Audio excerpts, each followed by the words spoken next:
नमस्कार, मैं हूं रंजीत कुमार और आप देख रहे हैं क्लियर कट। खबरों के जाल में आपका सरोकार कहीं खो न जाए और बयानों के शोर में मुद्दे गायब न हो जाएं, इसीलिए खास शो आपको जरूर देखना चाहिए जो दिखाता है आपको खबरों का एक्चुअल और फैक्चुअल चेहरा। तो चलिए शुरू करते हैं आज का क्लियर कट।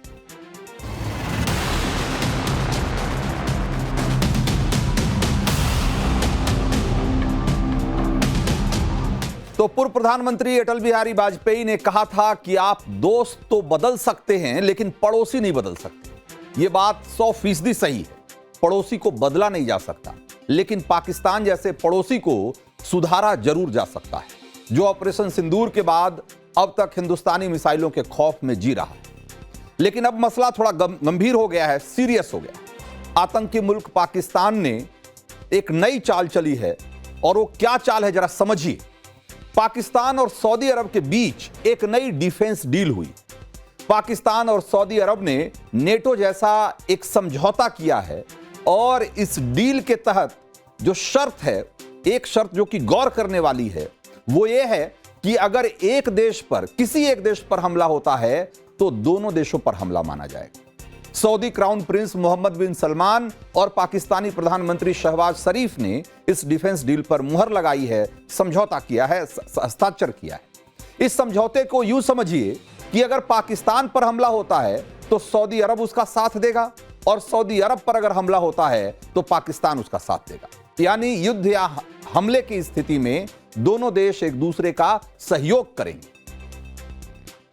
बड़ी बात यह है कि इस डील में पाकिस्तान के परमाणु हथियार भी शामिल किए गए, यानी कि जरूरत पड़ने पर पाकिस्तान सऊदी अरब को अपने परमाणु हथियारों से भी मदद देगा। और इस समझौते को स्ट्रेटेजिक म्यूचुअल डिफेंस एग्रीमेंट का नाम दिया गया है। समझौते के बाद दोनों देशों के संयुक्त बयान में जो कहा गया है, एक बार जरा उस पर गौर करिए, उसकी भाषा पर गौर करिए। उसमें लिखा गया है कि करीब 8 दशकों से चली आ रही भाईचारे, इस्लामी एकता और साझा रणनीतिक हितों पर आधारित इस साझेदारी को आगे बढ़ाते हुए दोनों पक्षों ने पारस्परिक रक्षा समझौते पर हस्ताक्षर किए, और यह समझौता द्विपक्षीय सुरक्षा संबंधों को और मजबूत करने और क्षेत्रीय और वैश्विक शांति में योगदान देने की संयुक्त प्रतिबद्धता को दर्शाता है। तो एक तरीके से भारी भरकम शब्दों में एक तरीके से इस पूरे डील को यह बताने या इस तरीके से पेश करने की कोशिश की गई है कि इसके जरिए दुनिया में शांति और स्थिरता को सुनिश्चित किया जाएगा। लेकिन ये तो दुनिया को बताने वाली बात है। अब जरा ये समझिए कि आखिर दोनों देशों ने जब समझौता किया तो ऐसे समय में समझौता क्यों हुआ है, और अभी यह समझौता क्यों हुआ। तो ये जरा दोनों देशों के नजरिए से इस समझौते को देखिए। तो सबसे पहले पाकिस्तान के एंगल से देखिए। पहली बात तो यह कि पाकिस्तान की माली हालत इतनी बद से बदतर होती जा रही है कि उसे अपने रोजमर्रा के खर्चे के लिए भी दूसरे देशों पर निर्भर रहना पड़ता है। और ऐसे में जिन देशों से उसको मदद मिलती रही है, उसमें चीन के अलावा सऊदी अरब उसका एक सबसे विश्वसनीय पार्टनर रहा। पाकिस्तान को जब भी खर्चा घटता है तो पाकिस्तान के प्रधानमंत्री दौड़े दौड़े सऊदी अरब जाते हैं, और सऊदी अरब के शेख अब तक एक तरीके से दरिया दिली के साथ पाकिस्तान की मदद करते भी रहे। तो पाकिस्तान को लगता है कि इस तरह की एक स्ट्रेटजिक, जिसको कहे कि रणनीतिक पार्टनरशिप होने से, एक रणनीतिक साझेदारी होने से, एक स्ट्रेटजिक पार्टनरशिप होने से, इस तरह से फंड उठाने में या जरूरत पड़ने पर पैसे उठाने में उसे मदद होगी, उसे आसानी होगी। और इसीलिए वो जो दोनों देशों की दोस्ती है उसको एक स्ट्रेटजिक पार्टनरशिप के तौर पे वो एस्टैब्लिश करना चाहता है। दूसरी बात यह भी है कि ऑपरेशन सिंदूर के बाद पाकिस्तान बुरी तरीके से डरा हुआ है, और वो इसलिए डरा हुआ है क्योंकि उसने देखा कि जब भारत ने ऑपरेशन सिंदूर लॉन्च किया तो पाकिस्तान पूरी दुनिया में भागा भागा फिर रहा था, लेकिन उसे दुनिया में कहीं से, किसी देश से समर्थन नहीं मिला। बल्कि अरब के बहुत सारे देश, जिसको पाकिस्तान अपना साझीदार मानता है, दोस्त मानता है, और मजहब के आधार पर जिससे दोस्ती का वो एक तरीके से दम भरता है, उन्होंने भी पाकिस्तान की मदद करने से इनकार कर दिया। और यहां तक कि कई देशों ने तो पहलगाम हमले की निंदा की और स्पष्ट शब्दों में कहा कि जो भी इसके लिए दोषी हैं, जिम्मेदार हैं, उन्हें कड़ी से कड़ी सजा मिलनी चाहिए। तो पाकिस्तान को मदद करने वाले ले देकर के इक्के दुक्के देश ही सामने आए। ऐसे में पाकिस्तान को लगता है कि अगर इस्लामिक वर्ल्ड से सऊदी अरब जैसा उसका पार्टनर मिल जाए तो बहुत सारे दूसरे जो इस्लामिक देश हैं वो भी मजहब के आधार पर उसके साथ कल को खड़े हो सकते हैं। और अगर जब दोबारा कभी ऐसा मौका आया या भारत ने कभी पाकिस्तान को सबक सिखाने का फैसला किया तो ऐसे में जो सो कॉल्ड इस्लामिक देश हैं वो उसकी मदद के लिए सामने आ सकते हैं और वहां से उसको मदद मिल सकती है। तो ये तो पाकिस्तान का एंगल है। अब जरा इस समझौते को सऊदी अरब के एंगल से समझिए। तो इजराइल और फलस्तीन की जंग की आग धीरे धीरे पूरे अरब में फैलती जा रही है और सऊदी अरब को लगता है कि ट्रंप के नेतृत्व में अमेरिका भरोसेमंद पार्टनर नहीं रहा। आपको यहां पर यह याद रखना चाहिए कि अब तक सऊदी अरब अपनी सुरक्षा के लिए बहुत हद तक अमेरिका पर निर्भर रहा है। सऊदी अरब के पास जो रक्षा के सारे साजो सामान हैं उसमें से 90% से ज्यादा वो अमेरिका से ही खरीदता रहा और इतनी बड़ी डिफेंस डील के भरोसे सऊदी अरब को हमेशा लगता रहा है कि अगर कोई मुसीबत की स्थिति आएगी तो अमेरिका ऐसे में उसकी मदद करेगा। लेकिन 9 सितंबर को इजराइल ने कतर की राजधानी दोहा पर मिसाइल दागी और किसी ने सोचा नहीं था कि कतर पर इस तरीके से इजराइल हमला बोल देगा। और उससे भी बढ़कर यह हुआ कि दोहा पर हमले के बाद अमेरिका ने इसकी निंदा तो की लेकिन कोई ठोस कदम नहीं उठाया। इजराइल के खिलाफ उसने कोई दंडात्मक कार्रवाई नहीं की। ऊपर से हमले के बाद इजराइल के दौरे पर पहुंचे अमेरिका के रक्षा मंत्री मार्को रूबियो ने तो यह भी कह दिया कि गाजा पर बातचीत का दौर खत्म हो चुका है, मतलब एक ही अब युद्ध समाधान है। इसीलिए कतर पर हमले के बाद पूरा अरब वर्ल्ड हड़बड़ाया हुआ है, घबराया हुआ है और सऊदी को यह डर सता रहा है कि इजराइल कहीं सऊदी पर अपनी नजरें न टिका दे। वैसे भी क्राउन प्रिंस मोहम्मद बिन सलमान ने पिछले हफ्ते गाजा में इजरायली हमले को नरसंहार करार दिया था। एक बार सुनिए। तो क्राउन प्रिंस अंतर्राष्ट्रीय समुदाय के साथ ही इस्लामिक देशों से इजराइल के खिलाफ एकजुट होने की अपील कर रहे हैं। ऐसे में इस्लामी देशों का खलीफा बनने का ख्वाब देखने वाला पाकिस्तान कहां पीछे हटने वाला था। गाजा के बहाने पाकिस्तान को सऊदी के शेखों से अपनी खाली तिजोरी भरने का मौका दिख रहा है और दूसरी तरफ सऊदी अरब ने एक तरीके से भाड़े पर पाकिस्तान की फौज और एटमी हथियार दोनों खरीद लिया। इस्लामी देशों में पाकिस्तान परमाणु हथियार वाला अकेला बड़ा देश है, या यूं कहें कि अकेला देश है। अब बड़ा सवाल यह है कि क्या सऊदी अरब और पाकिस्तान के बीच ये जो नेटो जैसी डील हुई है या नेटो के तर्ज पे जो डील हुई है, क्या उससे भारत को चिंतित होना चाहिए? तो यहां एक बात याद रखना चाहिए कि भारत और सऊदी अरब दोनों गहरे दोस्त रहे हैं। रणनीतिक और आर्थिक दोनों तरह के रिश्ते बहुत मजबूत रहे। सऊदी अरब भारत का 5वां जबकि सबसे बड़ा साझेदार है ट्रेड के मामले में। सऊदी अरब और पाकिस्तान, जबकि भारत और सऊदी अरब एक दूसरे के साथ दूसरा सबसे बड़ा कारोबारी साझेदार है। पिछले वर्षों के दौरान प्रधानमंत्री नरेंद्र मोदी ने सऊदी अरब के कई दौरे किए हैं। अप्रैल में पहलगाम हमले के ठीक बाद प्रधानमंत्री ने सऊदी अरब का दौरा किया था और इस दौरान सऊदी ने पहलगाम हमले की कड़ी निंदा की थी। साझा बयान जारी किया गया था और उसमें कहा गया था कि आतंकवाद को बढ़ावा देने वालों को किसी कीमत पर स्वीकार नहीं किया जाएगा। यह अलग बात है कि 4 महीने बाद ही सऊदी अरब ने दुनिया के सबसे बड़े आतंकी मुल्क पाकिस्तान के साथ ये डील कर ली है, लेकिन इससे भारत को चिंतित होने की जरूरत बिल्कुल नहीं। जब भारत की सुरक्षा और संप्रभुता पर बात आएगी तो पाकिस्तान के साथ कोई भी देश क्यों न खड़ा हो, कोई फर्क नहीं पड़ता। और यह ऑपरेशन सिंदूर में दुनिया ने देख लिया। ऑपरेशन सिंदूर के दौरान पाकिस्तान के साथ तो चीन जैसा देश खड़ा था जो कि अपने आप को सुपर पावर मानता है। उसको तुर्की से ड्रोन मिल रहे थे, लेकिन भारत ने किसी की चिंता नहीं की।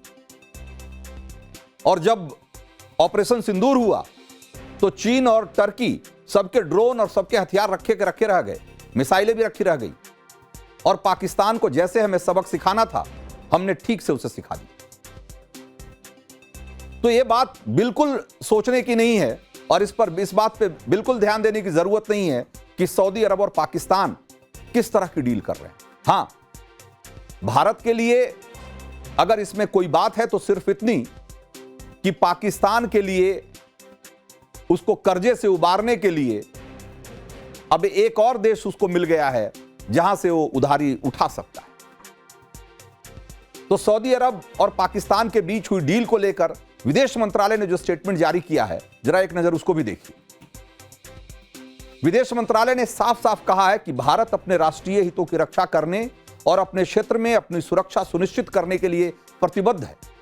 यानी पाकिस्तान कितनी भी तिकड़म कर ले, भारत के खिलाफ अगर आंख उठाई तो पाकिस्तान का वो हश्र होगा जो ऑपरेशन सिंदूर में हुआ।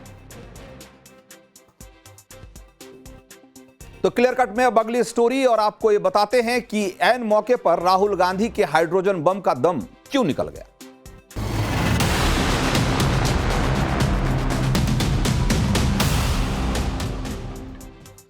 तो वोट चोरी के आरोप पर हाइड्रोजन बम फोड़ने का हल्ला मचाकर और 24 घंटे पहले से जबरिया माहौल बनाकर राहुल गांधी क्या देश के साथ एक बार फिर से झांसे की सियासत कर गए?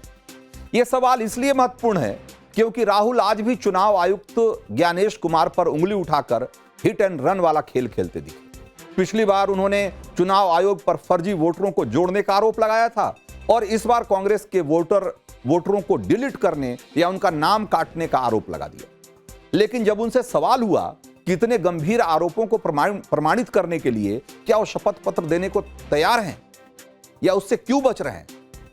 अगर वोट चोरी के पुख्ता सबूत जुटा लेने का वो दावा कर रहे हैं तो राहुल क्यों इसके खिलाफ सुप्रीम कोर्ट में क्यों नहीं जा रहे? इतने सारे सबूत लेकर तो सिर्फ मीडिया के सामने क्यों आ रहे हैं? बतौर नेता विपक्ष वो अपनी संवैधानिक जिम्मेदारी को क्यों नहीं निभा रहे? क्यों राहुल इस बार भी आरोप लगाकर भाग जाने वाला रवैया ही अपना रहे हैं? मीडिया के इन सवालों पर राहुल ने क्या अजीबोगरीब जवाब दिया, पहले एक बार आप सुनिए और फिर इस जवाब के पीछे वोट चोरी के जो संगीन आरोप जो लगाए जा रहे हैं उसकी पूरी परतें आपके सामने खोलूं। मेरा काम as opposition leader normal situation में मेरा काम ऑपोजिशन का रोल है, सरकार पे प्रेशर डालने का रोल है। मेरा काम हिंदुस्तान के लोकतंत्र को बचाने का नहीं है, मैं वो काम कर रहा हूं। तो जो राहुल गांधी चुनावी मोड में आते ही हाथ में संविधान की किताब थाम लेते हैं और अपनी चुनावी रैलियों में जनता के सामने संविधान बचाने का नारा लगाते हैं, वोट चोरी के आरोप लगाकर बिहार में वोट अधिकार यात्रा निकालते हैं, अब वही राहुल यह कह रहे हैं कि मेरा काम सिर्फ सरकार पर प्रेशर बनाने का है, लोकतंत्र बचाना मेरा काम नहीं है। बीजेपी इसी पर उनको अब घेर रही, कह रही है कि राहुल की रणनीति संविधान बचाना नहीं बल्कि लोकतांत्रिक संस्थाओं पर उंगली उठाना है, उन्हें कमजोर करना है, देश में और जनता के बीच में भ्रम और संदेह का वातावरण पैदा करना। और ये नौबत इसलिए है क्योंकि कांग्रेस पिछले 11 सालों में 90 चुनावों में मुंह की खा चुकी, जनता ने उसे नकार दिया है।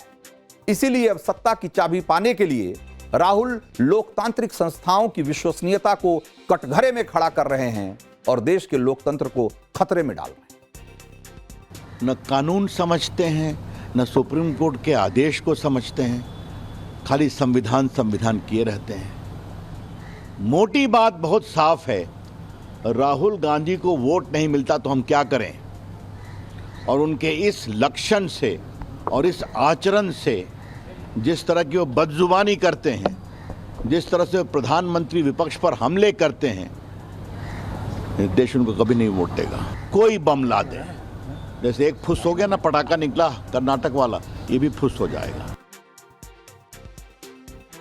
तो राहुल का हाइड्रोजन बम वाला दावा फुस होने वाला है, इसका अंदाजा तो तभी होने लगा जब सुबह 10 बजे प्रेस कॉन्फ्रेंस करने का ऐलान करने के बाद उसका टाइम बढ़ाया जाने लगा और घंटे भर बाद राहुल सामने आए तो दावा किया कि कर्नाटक के आलंद विधानसभा में 6018 वोटों को ऑनलाइन डिलीट कर दिया।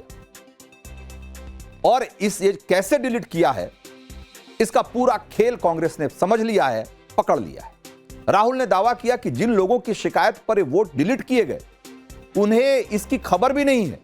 उन्होंने कहा कि जिन मोबाइल नंबरों से वोट डिलीशन के फॉर्म भरे गए वो कर्नाटक के बाहर के थे। राहुल ने यह भी कहा कि आलंद में वोट डिलीशन की साजिश को एक बूथ लेवल ऑफिसर ने जांच पड़ताल करके पकड़ा है, क्योंकि उस बूथ लेवल ऑफिसर के चाचा का वोट डिलीट कर दिया गया था। तो जांच पड़ताल में सारा मामला खुल के सामने आया। राहुल ने अपने प्रेजेंटेशन में 63 साल की गोदा देवी का बयान सुनाया, जिनके फॉर्म पर 12 लोगों के वोट डिलीट करने का दावा किया जा रहा है। गोदा देवी ने कहा कि उन्हें इस बात की जानकारी नहीं है। राहुल ने इसके बाद 2 और लोगों को गवाह के तौर पर मंच पर बुलाया। दोनों ने राहुल की हाँ में हाँ मिलाई। लेकिन इस सारे खुलासे के बाद राहुल जो कह गए उसको अगर आप गौर से सुनेंगे तो आपको समझ में आएगा कि ये हाइड्रोजन बम नहीं, असल में वो उसकी अभी नींव तैयार करने में जुटे हुए हैं और उसे आगे फोड़ेंगे। अब वो कब फूटेगा मुझे नहीं मालूम। जरा सुनिए राहुल गांधी। और थोड़ी देर में हम आपको हाइड्रोजन बम दिखाने जा रहे हैं। नहीं आज नहीं, थोड़ी देर में उसकी प्रिपरेशन चल रही है, क्योंकि हम देखिए, मैंने टीम से कहा है कि अगर मैं स्टेज पे जा रहा हूं, ब्लैक एंड व्हाइट प्रूफ नहीं होगा, मैं नहीं जाऊंगा। तो आज जब स्टेज पर आए राहुल गांधी तो उनके पास क्या ब्लैक एंड व्हाइट प्रूफ था, हम उसके बारे में भी आपको बताएंगे। लेकिन फिलहाल तो यह था कि जो हाइड्रोजन बम को लेकर जो कल से शिगुफा या यूं कहे कि जो माहौल बनाया जा रहा था, वो आज जब राहुल गांधी स्टेज पर आए और उन्होंने जो कहा वो एक बारगी फिसड्डी साबित। राहुल के इस बयान से स्पष्ट था कि वोट चोरी पर हाइड्रोजन बम फोड़ने का जो दावा है उसमें दम नहीं है। राहुल को इस बात का अच्छे से एहसास था कि 2,41,750 वोटरों वाले आलंद में 6018 वोटों के डिलीशन वाला जो उनका दावा है वो इंपैक्ट नहीं कर पाएगा। क्यों? क्योंकि इससे पहले राहुल ने कर्नाटक के महादेवपुरा विधानसभा सीट पर 1,02,50 वोटों की चोरी का दावा किया था। कहां 1 लाख वोट के चोरी का दावा और कहां इस बार वो लेकर आए क्या, हाइड्रोजन बम के नाम पर 6018 वोट डिलीट करने की बात। और हाइड्रोजन बम फोड़ने के नाम पर ये जो 6018 वोट की बात वो कर रहे हैं, वो भी बात कितनी छिछली है वो भी हम आपको आगे बताएंगे। चुनाव आयोग ने 1,02,50 वोटों की चोरी के आरोप पर राहुल को क्लियर कट जवाब दिया था और 6018 वोटों के डिलीशन पर भी चुनाव आयोग ने स्पष्ट तरीके से कहा है कि राहुल गांधी के आरोप बिल्कुल निराधार हैं। ऑनलाइन वोट डिलीट ही नहीं किया जा सकता। किसी वोटर का नाम ऑनलाइन डिलीट कर दे कोई आदमी किसी भी तरीके से संभव ही नहीं है। और सिर्फ फॉर्म भर देने से डिलीट नहीं होता, संबंधित वोटर को अपना पक्ष रखने का मौका भी दिया जाता है। और 2023 के चुनाव में आलंद में वोट डिलीशन की कोशिश जरूर की गई थी और इस मामले को लेकर चुनाव आयोग को इसको संज्ञान में भी लाया गया था और इस पर एफआईआर दर्ज कराई गई थी। यानी राहुल गांधी चुनाव आयोग को जिस मामले में लपेटना चाहते हैं वो चुनाव आयोग की नजर में 2023 में कर्नाटक विधानसभा की वोटिंग के बाद ही आ गया था और उस पर हाथों हाथ एक्शन भी लिया गया था। यह बात भी चुनाव आयोग ही कह रहा है। यहां ध्यान देने वाली बात यह है कि उस चुनाव में आलंद से कांग्रेस उम्मीदवार ही जीता। आप सोचिए कि राहुल एक ऐसी हेराफेरी की बात कर रहे हैं, एक ऐसी हेराफेरी की बात कर रहे हैं जिसमें चुनाव कांग्रेस का प्रत्याशी जीत रहा है, बावजूद ये कह रहे हैं कि भाई वहां बड़े पैमाने पर हेराफेरी हुई। राहुल आरोप लगा रहे हैं कि chief election commissioner Gyanesh Kumar को सारी बातों की जानकारी थी। उन्होंने यह भी आरोप लगाया कि कर्नाटक सीआईडी ने इस मामले में चुनाव आयोग को 18 दफा चिट्ठियां लिखी और उससे पूछा कि ये जो फॉर्म भरा गया था जिस कंप्यूटर से उसका आईपी एड्रेस क्या था, ओटीपी क्या था, ओटीपी किस मोबाइल से आया, ये सारी डिटेल आप बताएं हमें। चुनाव आयोग ने उन्होंने कहा कि सच छिपाने के लिए कर्नाटक सीआईडी को आधा अधूरा जवाब दिया और कई बार तो जवाब भी नहीं दिया। लेकिन राहुल ने चुनाव आयोग पर आरोप लगाने में जो चालाकी दिखाई उसको भी समझना जरूरी है। राहुल ने आरोप तो लगा दिया कि चुनाव आयोग ने आधी अधूरी जानकारी दी, लेकिन उन्होंने ये बात नहीं बताई, उन्होंने पूरी बात नहीं बताई। भ्रम फैलाने के लिए जानबूझकर ये छिपा गए कि जिन मोबाइल नंबरों से वोट डिलीशन का काम हुआ था, वो नंबर और उसका आईपी एड्रेस, किस कंप्यूटर सिस्टम से सारा कुछ हुआ था, इसकी जानकारी चुनाव आयोग ने कर्नाटक सीआईडी को मुहैया करा दिया था। यानी कि जिस आधार पे उन्होंने इतना बड़ा आरोप लगाया कि चुनाव आयोग को यह सब कुछ पता था और चुनाव आयोग जानबूझकर इस पर पर्दा डालने की कोशिश कर रहा है, अब यह बात निकलकर सामने आ रही है कि भाई चुनाव आयोग ने तो सीआईडी को सारी बातें बता दी थी और अब इसी बात पर वो घिर रहे हैं। इलेक्शन कमीशन ने मोबाइल नंबर पहले ही उपलब्ध करवा दिए हैं, आईपी एड्रेस अगर दे दिए हैं, अगर मोबाइल नंबर दे दिए, आईपी एड्रेस दे दिए, तो कांग्रेस शासित राज्य की कर्नाटक की सीआईडी ने अब तक क्या किया?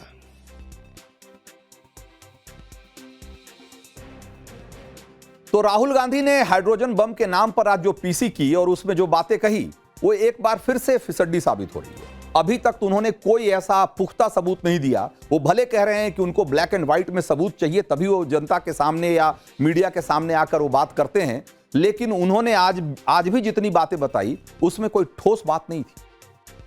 आज भी वो ये नहीं बता पाए कि भाई ये जो वोट डिलीशन का जो आरोप लगा रहे हैं चुनाव आयोग पे, उसको लेकर वो आधी अधूरी जानकारी क्यों दे रहे हैं।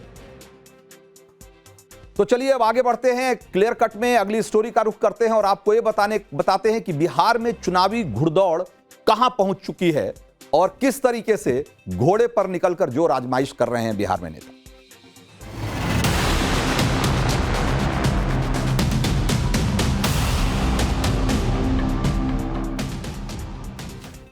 तो बिहार चुनाव में नेताओं की दौड़ शुरू हो चुकी है और इस दौड़ को जीतने के लिए अलग अलग नेता कभी रथ पर सवार होकर निकल रहे हैं तो कभी घोड़े पर।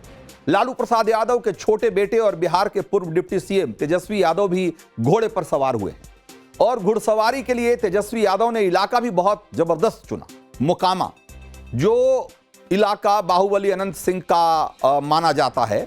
और अनंत सिंह, जिन्हें इलाके में लोग छोटे सरकार के नाम से जानते हैं, तो ठहरे घोड़े के पुराने शौकीन। तो छोटे सरकार के मैदान पर तेजस्वी घोड़े की सवारी करके एक तरीके से उन्होंने डायरेक्ट चैलेंज दिया है। आरजेडी के समर्थकों के बीच तेजस्वी का यह अंदाज इतना वायरल हो रहा है कि तेजस्वी की घुड़सवारी वाले वीडियो पर फिल्मी धुन चिपकाकर मीडिया पर खूब भौकाल मचाया जा रहा है। एक बार देखिए जरा। तो चुनाव का मैदान सज चुका है और अलग अलग लड़ाके घोड़ों पर सवार हैं, चुनावी लड़ाई के लिए एकदम तैयार हैं। हालांकि इस बार तेजस्वी अकेले दिख रहे हैं। पिछली दफा राहुल गांधी साथ थे और तेजस्वी को घोड़े पर देखकर कई लोगों को राहुल गांधी का मशहूर डायलॉग भी याद आ रहा है कि नेता और कार्यकर्ता 3 टाइप के होते हैं। एक होते हैं बारात के घोड़े वाले, जो सिर्फ दिखावटी होते हैं, दूसरे होते हैं लंगड़े घोड़े जो भाग नहीं पाते, और तीसरे होते हैं रेस वाले घोड़े। अब तेजस्वी क्या साबित होते हैं इस चुनाव में, ये तो चुनाव के नतीजे बताएंगे। लेकिन जिस इलाके में वो घोड़े पर निकले हैं, वहां घोड़ों की टाप अब तक छोटे सरकार की याद दिलाती रही। पटना जिले और मुंगेर लोकसभा क्षेत्र में आने वाली मोकामा विधानसभा सीट बाहुबली नेता अनंत सिंह का गढ़ माना जाता है और अनंत सिंह का सालों से इस सीट पर कब्जा रहा है, या यूं कहे कि यहां पूरा वर्चस्व रहा है। और बाहुबली नेता अनंत सिंह को घुड़सवारी इतनी पसंद है कि मोकामा तो मोकामा, वो पटना शहर में भी कई बार घोड़े की सवारी करते नजर आ चुके हैं। अभी कुछ दिन पहले ही एक वीडियो सामने आया था जिसमें अनंत सिंह घुड़सवारी वाली अपनी विरासत को आगे बढ़ाते दिख रहे थे। अनंत सिंह अपने बेटे को घुड़सवारी सिखाते नजर आए थे और ऐसे में चुनावी लड़ाई के बीच में तेजस्वी यादव का बाहुबली के गढ़ में घुड़सवारी करना अनंत सिंह को एक तरीके से खुला चैलेंज के तौर पर इसको देखा जा रहा है। और घोड़े की टाप से तेजस्वी मोकामा की जनता के बीच अपनी छाप छोड़ने की कोशिश में जरूर हैं, लेकिन वो कितना कामयाब हो पाएंगे ये वक्त बताएगा।